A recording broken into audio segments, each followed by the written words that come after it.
Accused of killing his wife and covering it up, a Buffalo officer appears in front of a judge. The new details from the courtroom on how the murder may have played out.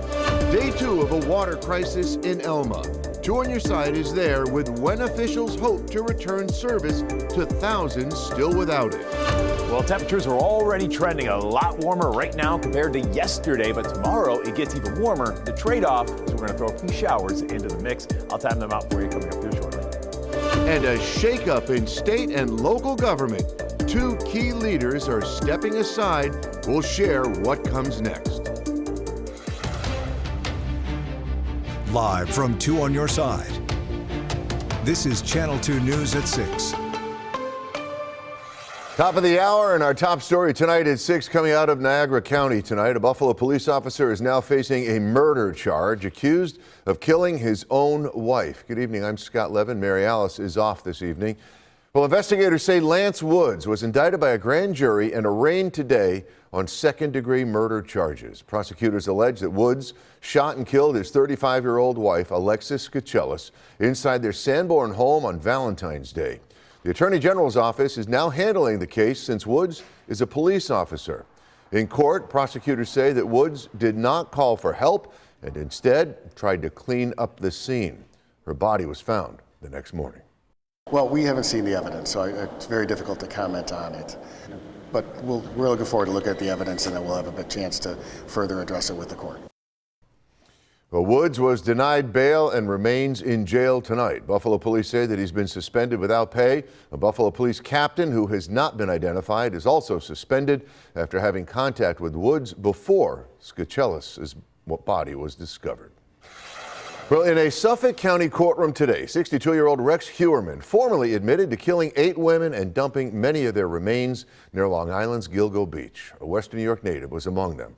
The plea averts a September trial and culminates 15-year investigation that captivated New Yorkers and the country. After the plea hearing, Hewerman's attorney said that he hopes families of the victims get some closure. One victim, Melissa Bartholomew, was born here in Buffalo and graduated from South Park High School. Hewerman will be sentenced at a later date, but prosecutors say that they expect that he will spend the rest of his life in prison without parole. Well, much more on this case on Nightly News with Tom Yamas that will be coming up following this broadcast at 6:30 right here on Channel 2.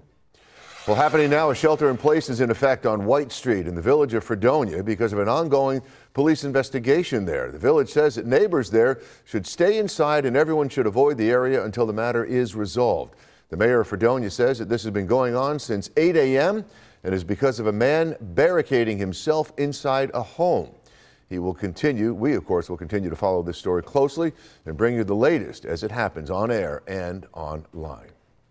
The crews are still investigating the cause of a massive water main break in Elma tonight at the town's pumping station, cutting off service for thousands. We are getting an update on when service may be restored. 2 on Your Side's Courtney Courtright is in the town of Elma tonight with the latest. Officials are hoping that service will be restored by tonight, but they do say this takes time and this could extend into tomorrow. Town Supervisor Wayne Clark is urging everybody who lives in Elma to boil their water as they work to get everything back to normal. The supervisor says while repairs are complete, people who live in Elma must bring that water to a rolling boil for at least 1 minute. It should be used for drinking, brushing your teeth, washing food, making ice, and more. We don't know how long the boil water alert will be up. Obviously, you're safe to shower and things like that.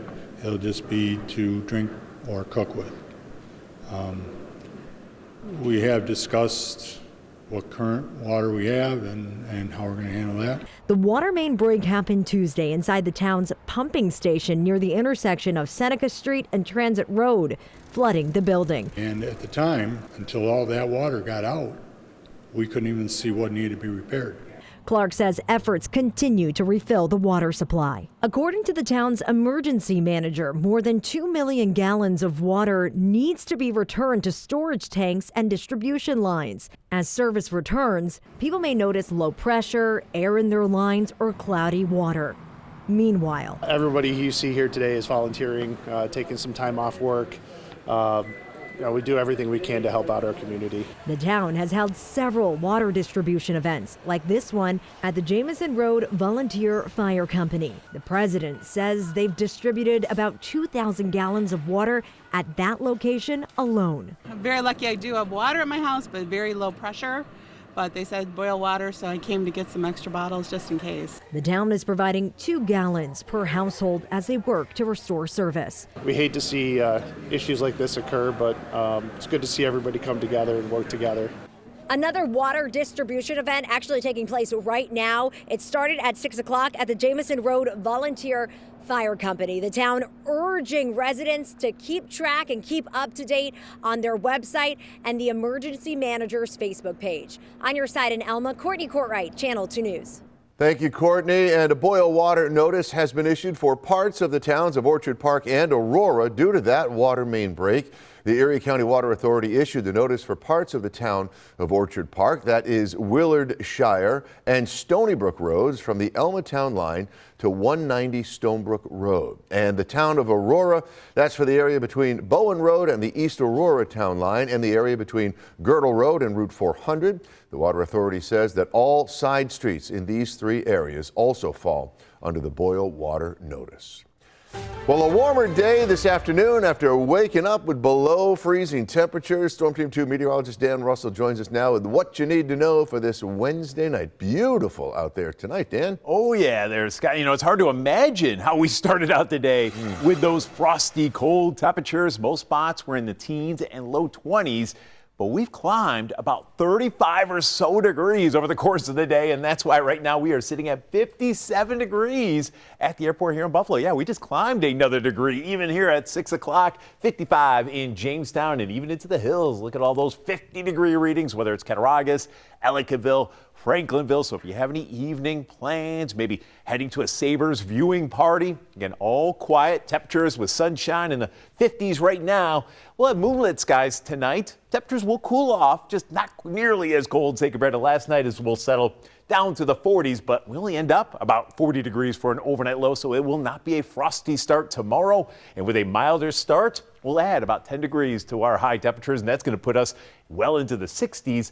There will be a couple of brief little showers for the afternoon, not a washout. Friday, on the other hand, that's where showers are going to pick up in coverage, and you can see some of the slightly cooler weather there, especially as we do finish up the day. Of course, I'll track all this for you and let you know if any of that rain also sticks around for the weekend with the extended forecast in just a little bit. Scott? Thanks, Dan. And with this rain coming, make sure you stay on top of it with our 24/7 radar on WGRZ+. You can download that on your television and stream it anytime for free.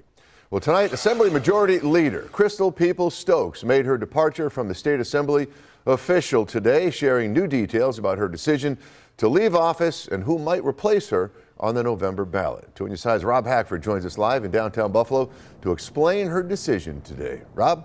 Yeah, Scott, after 23 years serving the 141st Assembly District, Peoples-Stokes said that she's made this decision to spend more time with family, with an upcoming medical procedure as well, and that said that God has another plan for her. Peoples-Stokes recalled how a couple weeks ago she announced that she would seek re-election and was thankful for the support she received during that petition process. But on Monday, she informed Erie County Democratic Party Chair Jeremy Zellner she would not be. Her decision coming just as those petitions to run in November's election were due, meaning a new Democratic nominee will be selected by the party before April 14th. First elected in 2002, Peoples-Stokes said she almost didn't return to Albany on multiple occasions, but was talked out of it.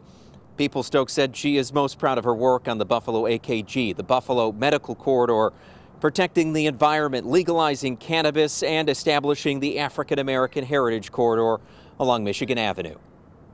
People sometimes ask me, particularly younger people when I go and talk to in classrooms, well, what exactly is your job?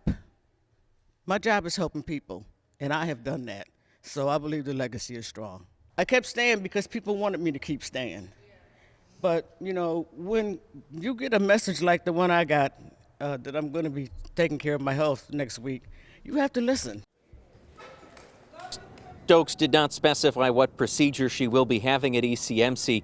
When asked who the party vacancy committee should select to succeed her, she mentioned one person by name. said that they would have state and municipal government experience as well as existing partnerships, and there she is. Assembly Majority Leader, or rather Buffalo Common Council Majority Leader Leah Halton Pope and her former Chief of Staff in the State Assembly. People-Stokes stressed that the party vacancy committee, though, would make the ultimate decision of who would be on that November ballot. Independent nominating petitions will open on April 15th, just the day after. The party will select who will run. Those will be open until May 27th. Reporting on your side in Buffalo, Rob Hackford, Channel 2 News. Thank you, Rob, for that update. And in another major shift here in Western New York political leadership today, Town of Tonawanda Supervisor Joe Eminger also announced that he is going to be stepping down from his position in mid-May. 2 News Side's Alyssa Clausell sat down with Eminger today, and she joins us now with more on what's next for him and the town itself. Alyssa. Scott, that's right. Supervisor Eminger says after over 20 years of service to the town of Tonawanda, he's ready to focus on himself and his family. After more than a decade. It does wear on you, more mentally than physically. Town of Tonawanda Supervisor Joe Eminger is stepping down from his position. I have given everything I had to this town. I put the town in front of my family, in front of my personal well-being, for 20 years, and definitely the last 10 and a half years as supervisor. Eminger, who says he's in good health. Can a guy retire when I'm in good health? Believes the time is right for a new generation to step in even sooner than late 2027 when his term is supposed to end.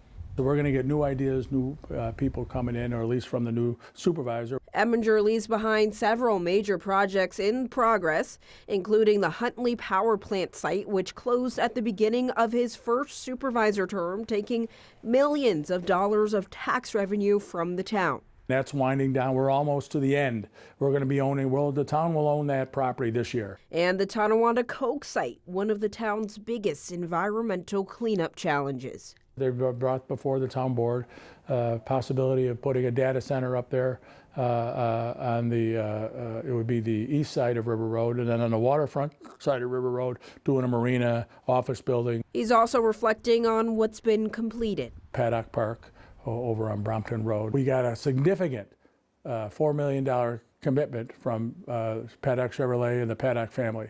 They were committed to the town's recreational facilities. And a new town ambulance corps. That service has done outstanding in terms of service to the community and bringing in more revenue to the town. And when it comes to his vision for the next town supervisor? They got to be a people person first and foremost. You represent 70,000 people. I represent 70,000 plus people here in the town. You got to like people. You got to like talking to them.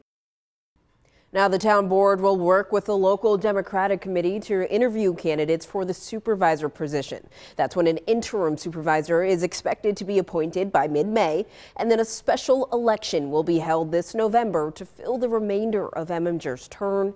And let me tell you, it's an attractive job, according to Eminger. He says multiple town officials have already expressed their interest.